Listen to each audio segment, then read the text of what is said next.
What's going on, folks? Ted from Immersion here, and we're continuing on our Heroes of Faerun coverage here, this time talking more about feats. We've moved on past origin feats, those that you get from a background or from certain features like a warlock's invocation or a just being a human, to general feats. The prerequisite for all general feats is you have to be at least level 4 plus, and then some of them have subsequent prerequisites like tied to some of those origin feats that we mentioned. So if you like this kind of stuff and the other kind of things that I do here on the channel, please consider subscribing. Just that little click for you, and it goes a long way to drive me up in the algorithm and keeps letting me do cool things. So here we go. First up is Coldcaster. Now, I will tell you, this is amazing. And why is there only one?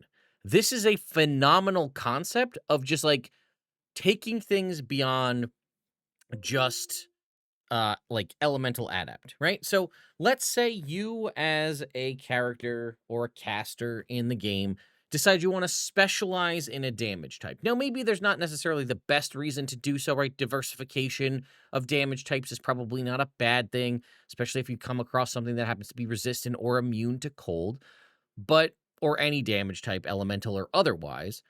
There's currently really only one thing you can do to sort of make yourself better at that in the game. That's currently Elemental Adept, which lets you ignore resistance to a damage type and treat any rolls of a 1 on a damage die to a 2. Well, we now have Coldcaster here, which allows you to increase your intelligence, wisdom, or charisma score by 1.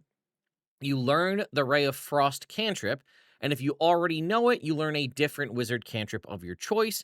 And again, because of the way this works, you get to use either intelligence, wisdom, or charisma as the casting modifier, but you're getting access to wizard cantrips, potentially cantrips you wouldn't have access to as a different casting class. And then not only that, you get Frostbite. Once per turn, when you hit a creature with an attack roll and deal cold damage, you can temporarily negate that creature's defenses. The creature subtracts a d4 from the next saving throw it makes before the end of your next turn. You've effectively hit this creature with a non-concentration one-off instance of basically Bane as part of just hitting them with cold damage. And it says once per turn when you hit a creature with an attack roll and deal cold damage, right? So it's not like you could hit them with Cone of Cold and just debuff everybody. But this is a really cool and unique concept. It lets you do a cool thing to further your sort of diving down the route of dealing cold damage. Having only this one is just the worst. We should have this for all damage types. We should have a poison one and a fire one and all sorts of different aspects. So, like, if I really want to focus on being a poison damage caster, I should have cool things that let me do cool stuff with poison damage, like this does with cold damage. All right, next up here is Dragonscarred. This one does require the Cult of the Dragon Initiate feat from earlier. This gives you a bonus of +1 to either Constitution or Charisma. Choose Acid, Cold, Fire, Lightning, or Poison and get resistance to this damage type. This is a phenomenal, there's not a phenomenal feat because there's not a ton of ways to get resistances to damage types in feat form. Now, depending on, like, if you're dealing with what were racial feats, or I guess are now special feats from older books, then that might be the case. But, you know, there's a couple ways that you can get resistance to a few things, but this is letting you choose essentially an elemental damage of your choice to get resistance to. And then in addition to that, when you deal damage to a creature as part of the attack or the magic action on your turn, you can use the Dragon's Terror benefit as a bonus action on this turn. So again, if we were to go ahead and look at the Cult of the Dragon initiate feat, Dragon's Terror used to be when you take you can take a magic action to instill fear in a creature within 30 feet, which meant you were taking your whole action to do a fear attempt on one target. One thing that somebody did bring up in the comments is, hey, that is unlimited. You're not limited in the amount of times you can do Dragon's Terror. So it actually might be even more beneficial as an out of combat thing because of the fact that you are not limited in the number of uses you have. Well, the the benefit here and the bonus for Dragonscarred is it can be as part of dealing damage from an attack, so you could swing and hit with a weapon, or cast a spell and deal damage, and then just choose to trigger Dragon's Terror as a bonus action. This is definitely the play, I think, because it's giving you quite a bit of improvement to your capabilities. You still have Inspired by Fear as well, which is when you cause a creature to have the frightened condition, you gain heroic inspiration. So they all synergize very well, which I like. And then again, it could be, as a bonus action, pick a target that you hit. Because again, if you could throw a fireball, let's say, and hit a whole bunch of creatures, right, with it, and then pay, okay, I want that one to be frightened as a bonus action. And then again, this is an opportunity for you, again, because this is unlimited. You can do this every turn. And especially if you're a class that maybe doesn't have a ton of bonus action utility, this is a very powerful option for you there. All right, let's keep on moving down the list. Enclave magic. This is for those that have the Emerald Enclave fledgling feat. Again, increase of wisdom, intelligence, wisdom, or charisma score by 1.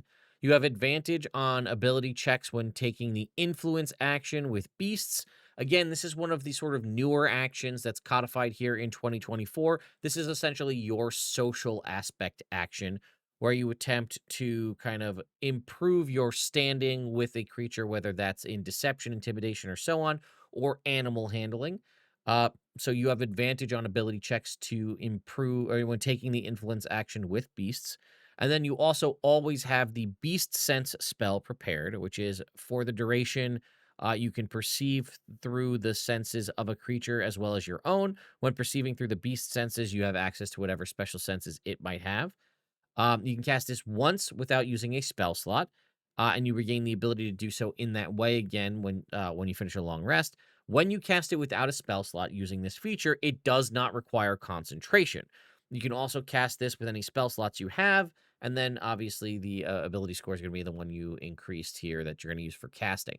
So again, just adding this to your spell list, which could be great, especially if you are, let's say, someone who has access to an animal companion from one way or another and don't have access to this spell, you now just have it always prepared. And the fact that you get a freebie version of it that is not concentration is very nice. Again, not as strong as some of the other options here, but, very thematic at the very least. All right, Fairy Trickster. This one only has the level 4 prerequisite. Increase your dex or charisma by 1. When you take the disengage action on your turn, difficult terrain doesn't cost you extra movement. Okay.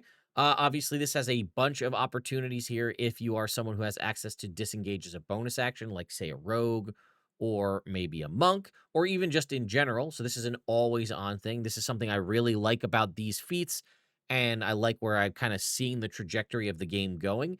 A lot of cool things that just augment what you have and are awesome passives. And then also here, Flustering Strike. When you hit a creature with an attack roll, you can attempt to fluster the target. The target must make a wisdom saving throw equal to whatever ability score you increased by this feat, or have disadvantage on saving throws until the end of your next turn. You can use this benefit proficiency bonus times per long rest. Now, again, that a benefit only has a certain limited usage, but that is huge because it's disadvantage on all saving throws until the end of your next turn. You have the potential to severely set up your party to do some pretty epic things with this capability, especially because it's when you hit a creature with an attack roll. And again, there's no extra action economy to do this. They do have to fail a wisdom saving throw for it to trigger. But I mean, you could potentially, if you have multiple attacks, apply this to multiple creatures on a turn to allow your caster to come in with some big AoE or save or suck spell and put them in a really bad spot. Next up is Genie magic, another one that isn't tied to any other background feature. Increase your intelligence, wisdom, or charisma score by 1. As a magic action, you can cast a level 1 spell of your choice from the sorcerer's spell list that has a casting time of an action. Once you use this benefit, you can't do so until you finish a long rest. The spell casting is modifier is the one you use to increase from this feat. When you reach level 11, you can use this feat to cast that spell as though using a level 2 spell slot, and level 17 as though using a level 3 spell slot. I don't love this one, especially because you don't get the spell prepared or ability to use it with your spell slots. You're effectively going to pick a level 1 spell that you want to cast one time per long rest for free, which is not a bad thing. But then obviously you're going to probably want it to be something that has a benefit of upcasting. Because it's not like you're getting a level 1 spell and then a level 2 spell and then a level 3 spell. You're getting a level 1 spell that you get to upcast at later levels. But, like, some of you might be like, "Oh, shield. Shield's a great option because it's always good to have a back pocket shield." Well, you can't do it because this has to be a casting time of an action. And it also has to be something that would be, in theory, beneficial to be cast at level 3. So I don't know. I don't love this one. This one's kind of a throwaway to me. All right. Harper teamwork, very good. Increase your dex or charisma score by 1. When you take the help action to assist an ally's attack roll against an enemy, the enemy also has disadvantage on the first saving throw it makes before the start of your next turn.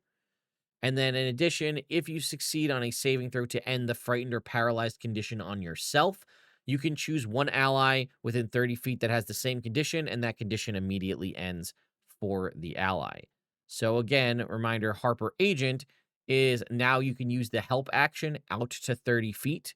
One of the good things I really like about this one is all of the aspects in this line are unlimited, right? You can always use the help action out to 30 feet instead of 5 feet away from the enemy.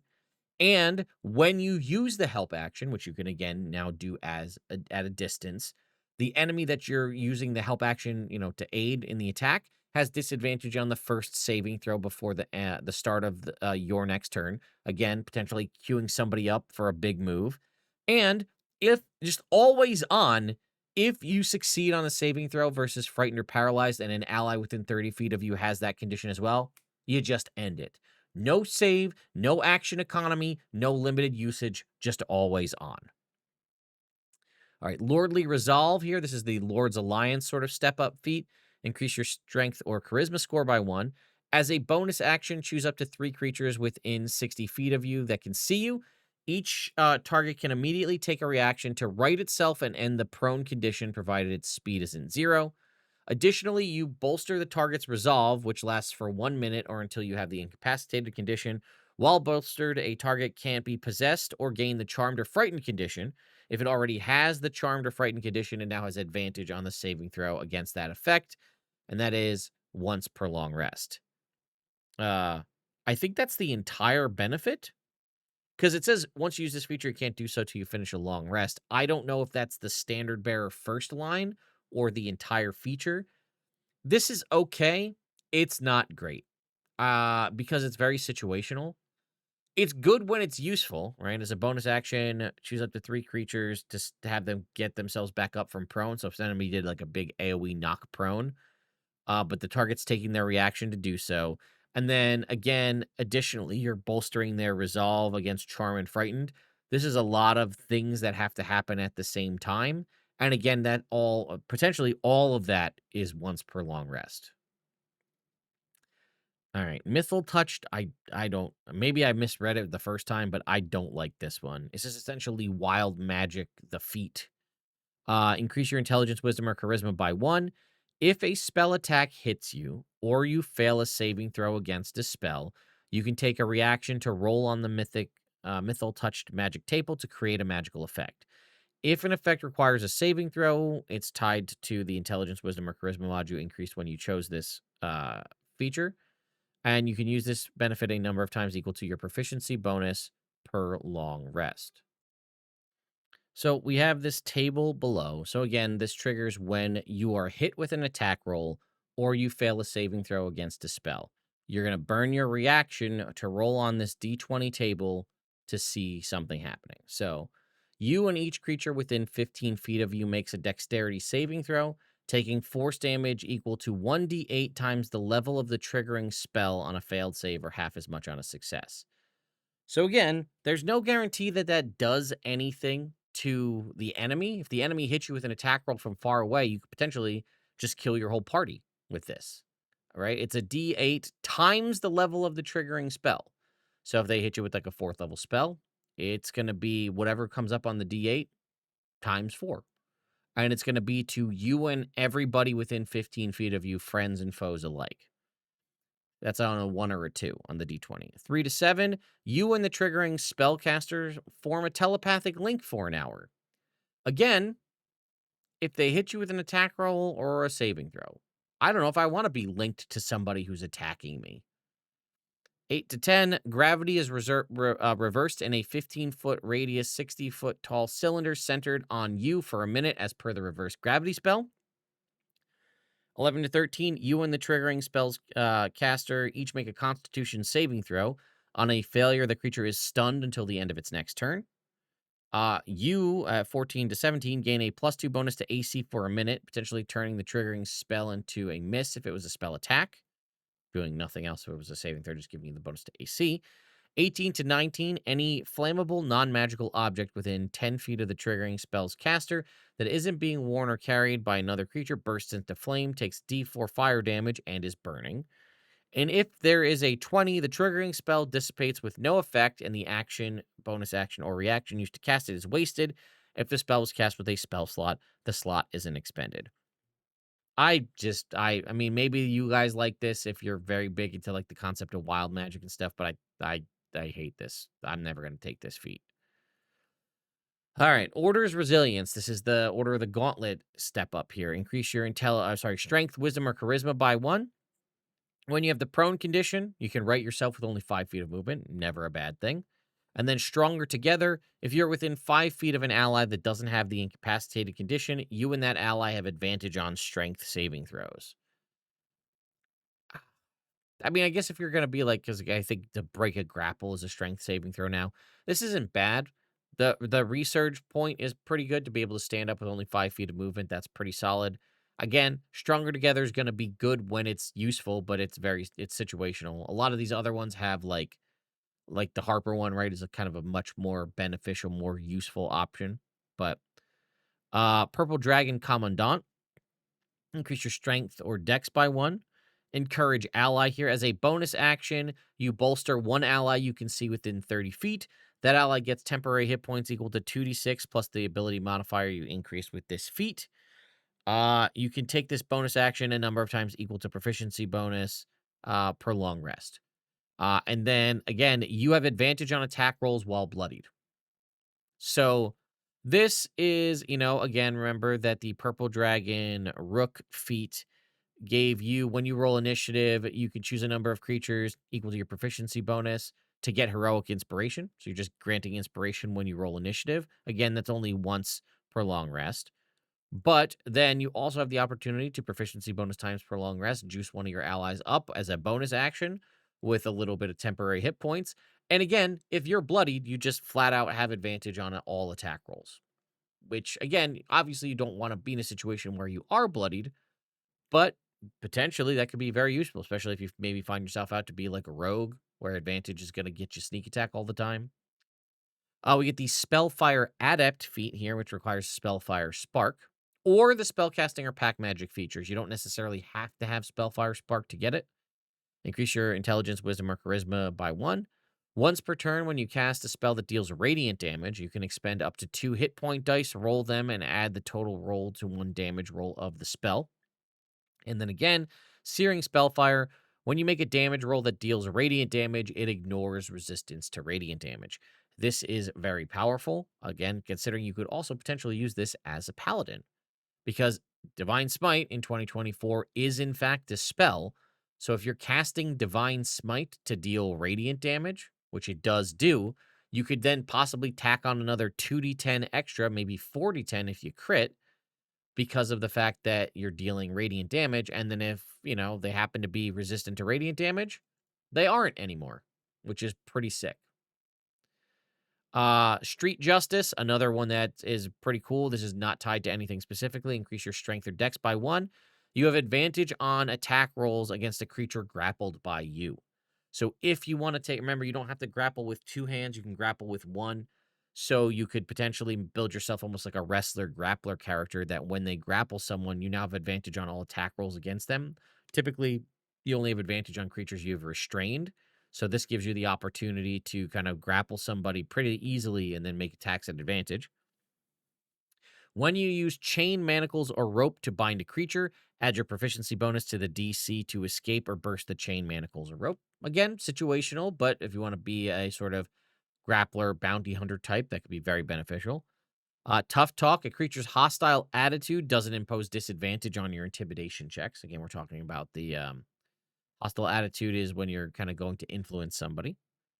And then lastly, here we have Zhentarim tactics, which is very good, which is increase your dex or charisma by one, and then retaliate immediately after a creature hits you within five.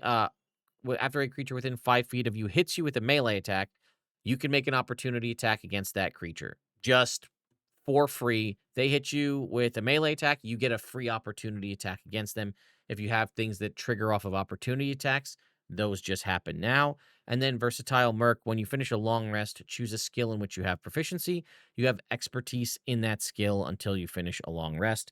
This also gives you the opportunity to change that out on a long rest, which is pretty solid. And that's in addition to Zhentarim Ruffian, which is when you roll damage for an opportunity attack, you can roll those damage dice twice and choose either roll to use against the target.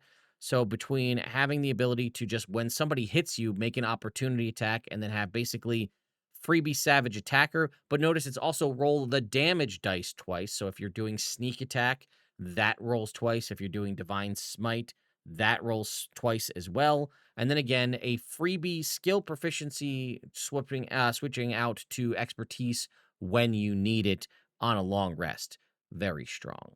So there you go, folks. That is all of the general feats here in Forgotten Realms Heroes of Faerun. Next time, we're going to be talking about the epic feats. So let me know your thoughts and opinions in the comments down below. I'll see you all next time.